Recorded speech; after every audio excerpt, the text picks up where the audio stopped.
रतलाम में आज कांग्रेस कार्यकर्ताओं ने नगर निगम के बाहर जबरदस्त प्रदर्शन किया।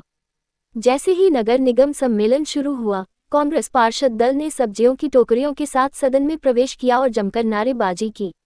सदन में करीब 1 घंटे तक कांग्रेस और भाजपा पार्षदों के बीच तीखी बहस और हंगामा चलता रहा। कांग्रेस पार्षद दल ने जमीन पर बैठकर प्रदर्शन किया और जब उनकी मांगें नहीं मानी गईं, तो उन्होंने सदन से वॉकआउट कर दिया। दरअसल हंगामे की वजह था भाजपा महापौर प्रहलाद पटेल द्वारा लाया गया एक नया प्रस्ताव। इस प्रस्ताव के तहत सड़क किनारे सब्जी, फल और अन्य सामान बेचने वाले छोटे व्यापारियों पर एक नया कर लगाने की योजना थी। कांग्रेस का आरोप था कि यह प्रस्ताव एजेंडे में शामिल ही नहीं था और इसे बिना किसी पूर्व सूचना के लाया गया।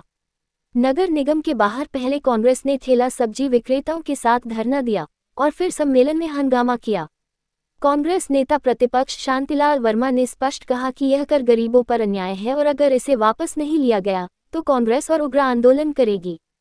इधर भाजपा महापौर प्रहलाद पटेल ने कांग्रेस पर निशाना भी साधा कि इन सड़क किनारे व्यापार करने वालों से शुल्क वसूली का ठेका पहले कांग्रेस के ही लोगों के पास था। वहीं बीजेपी महापौर खुद भी बेकफुट पर आते हुए इन सड़क पर व्यापार करने वालों पर किसी तरह का शुल्क लागू करने से इनकार कर दिया है। उन्होंने कहा कि यदि सड़क किनारे व्यापार करने वालों से सालाना शुल्क वसूला जाता तो 37 करोड़ रुपए की राशि से इन्हीं सड़क पर व्यापार करने वालों के लिए मॉल बनाया जा सकता था और अवैध कॉलोनियों में विकास कार्य किया जा सकता था, क्योंकि राज्य सरकार से कोई बजट अभी अवैध कॉलोनी को लेकर नहीं मिल रहा। उन्होंने ये भी बताया कि रतलाम में कॉलोनियां बनाकर उन्हें बेचा गया, जिससे रतलाम में अवैध कॉलोनियों में सड़क निर्माण कराए गए। सब्जी, फल और ठेला गाड़ी पे व्यवसाय करती है उन लोगों के विपरीत था। उनके ऊपर यह वापस कर वसूली लगाने के लिए वो प्रस्ताव लाए थे। नगर निगम गेट के ऊपर धरना दिया था, जो आप प्रस्ताव लाए उसको वापस लें।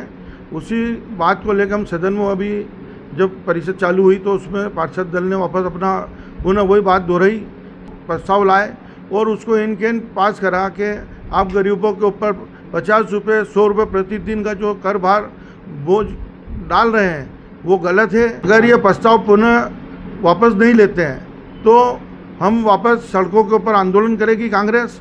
आम जनता के साथ में उनके कंधे कंधा मिला के ताकत से इसका विरोध करके इनको मजबूर करेंगे कि वापस ये जो काला कानून लाए इसको वापस लें। पूरे प्रदेश में ठेका पद्धति बंद हो गई। उससे पहले रतलाम नगर निगम के अंदर भी ठेके में कई बार दिया जा चुका है। उसमें हमारे कांग्रेस के नेताओं के भी ठेके रहे हैं और करीब 17,000 छोटे बड़े व्यवसायी सड़क पर धंधा करते हैं, जो ठेला गाड़ी या चाट वाले हो रही है। इनसे अगर 20 रुपये प्रतिदिन हम लें तो 1095 दिन के करीब 37 करोड़ 23 लाख रुपए होते हैं। तो ये 37 करोड़ रुपए से हम एक बड़ा मॉल इन्हीं लोगों के लिए बना सकते थे, एक नई व्यवस्था इनको दे सकते थे, क्योंकि राज्य शासन अभी इन कॉलोनियों के लिए पैसा देने के लिए एग्री नहीं है। पूर्व में भी हमने अपने यहीं से धन अर्जित करके कॉलोनी बनाई, बिल्डिंग बनाई और उसको बेच के करीब 54 अवैध कॉलोनियों के अंदर विकास कार्य कराए, जो 40 साल से सड़कें नहीं थी।